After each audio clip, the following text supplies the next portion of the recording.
how many of you have ever driven an FJ40 with an automatic transmission, but a 2F engine?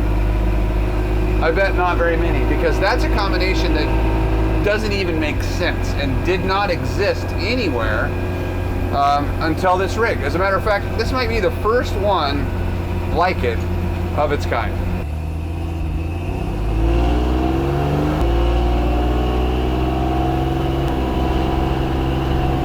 So the story of how this came to be is kind of a weird one. So let's check it out today on Proffitt's Resurrection Land Cruisers TV.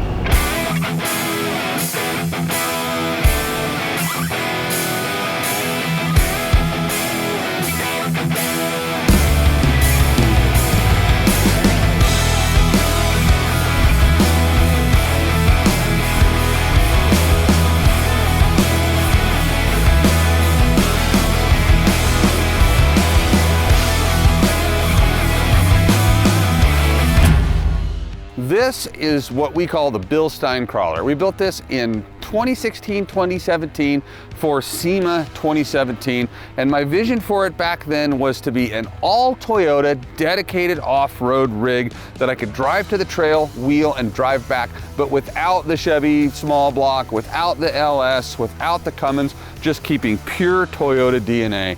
And it's been through a couple of modifications, but here it is today.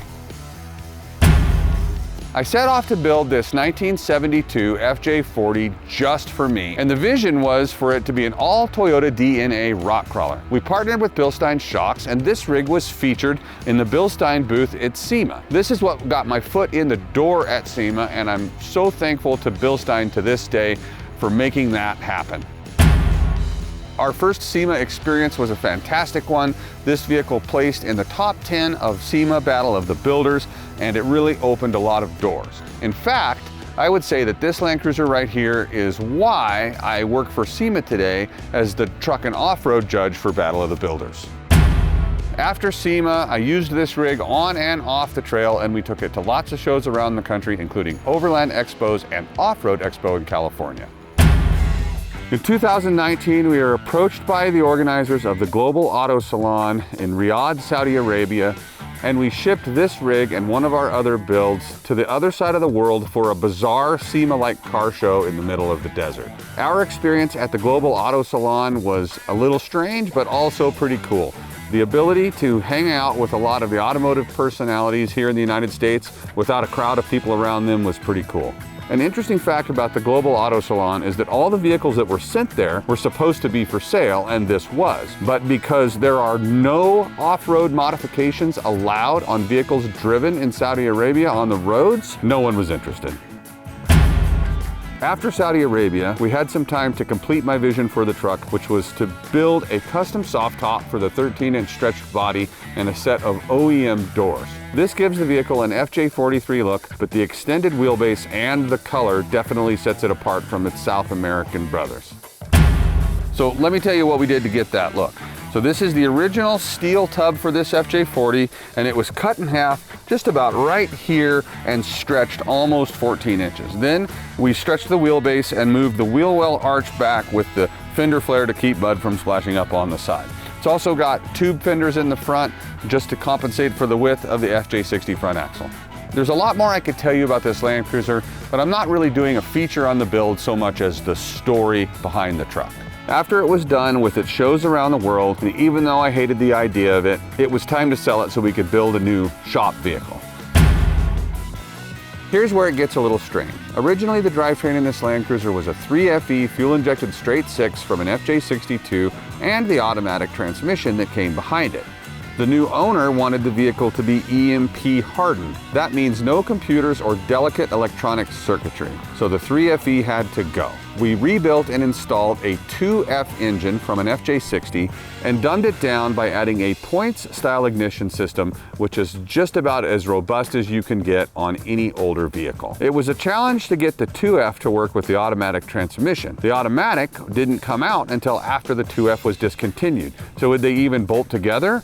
Well, Actually, yes, they bolt right together, which makes no sense. But without a proper throttle mechanism to control the kickdown cable, the transmission wouldn't shift. Luckily, some custom fabrication on the carburetor linkage made the kickdown cable work, and we were driving a 2F with an automatic transmission behind it. Now on to the next chapter. As happens, that user didn't actually ever need the vehicle for his intended purpose, and so he asked me to sell it for him. I put it on our website, and it didn't take long before a fan of the shop saw it and just had to have it. But guess what? Carburation and dumb ignition was not for him. He wanted the vehicle to use more for its original intended purpose, off-road use. And there's nothing better for off-road than fuel injection. So off came the carburetor and the point-style ignition, and we installed one of our aftermarket fuel injection systems to make it ready for its next and hopefully last chapter in life. So that's where we're at. 2,600 miles on the vehicle, and we're already on its third engine configuration.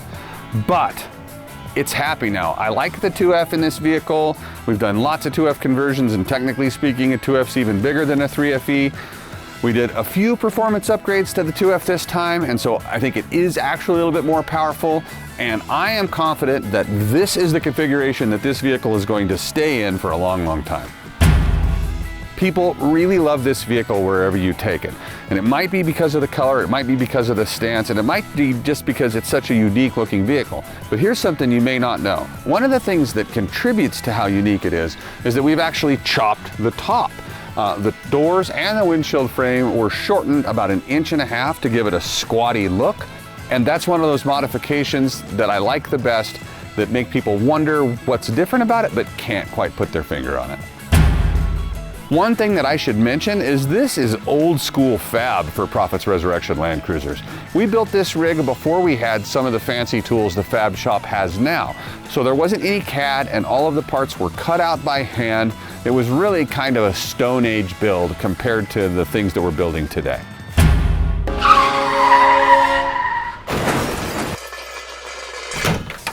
Okay, so I have to do it. I don't want to do it, but I have to do it. So this vehicle, like I said, 2,600 miles, it's already on its third different engine configuration. That's because it's been modified at least one too many times in the wrong direction. Yes, I agreed to it. I probably shouldn't have agreed to it. I'll accept that responsibility. But when you're considering modifications for your vehicle, maybe, just maybe you should think of what's best for the vehicle, or what's best for the vehicle at large, all of the Land Cruisers in the world. And before you do stuff that doesn't make sense by putting in a proton generator or trying to make them into a time machine, you could consider the value and the fact that the Land Cruiser has feelings. So we hurt this Land Cruiser's feelings one time, and I feel bad about it. Before you do that, you should stop it.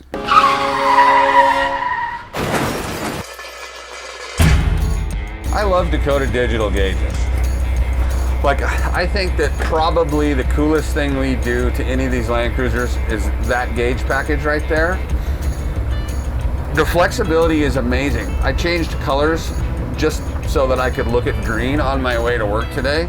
And the adjustability, the configuration, the fact that they work so well with almost no problems in all of them that we've done. And these are the HDX series gauges, by the way. I don't know those ones that you guys, VH, I don't know, RT, I don't know what they are. Maybe the RTXs that look like Land Cruiser gauges. I hate those.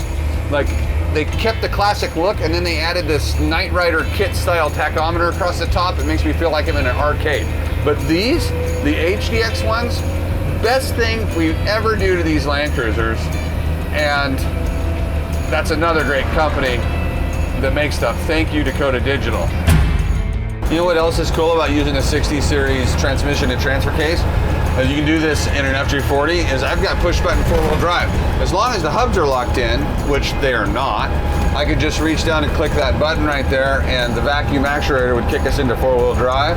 And that's actually one of the coolest things about this rig, using it off-road, in and out as I need it. It's pretty sweet. So thank you for watching this episode and for listening to the history of the Bilstein crawler. It's been a long time in the making, this episode. It started in 2017 and we're just now getting around to it. Coming up pretty soon, we're going to do an episode on Taco Tuesday, which is another shop build with a much shorter but way more storied past.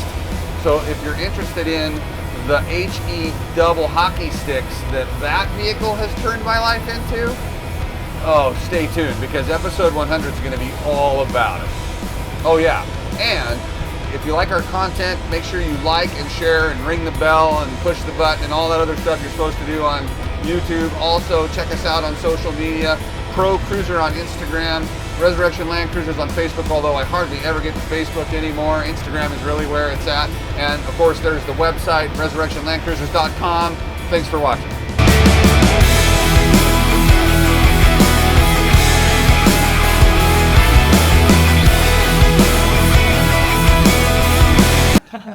That's how you don't get featured on the YouTube channel. It's just No, they're right. That thing's family or reason. We should go shoot the Bilstein thing and then come back next week.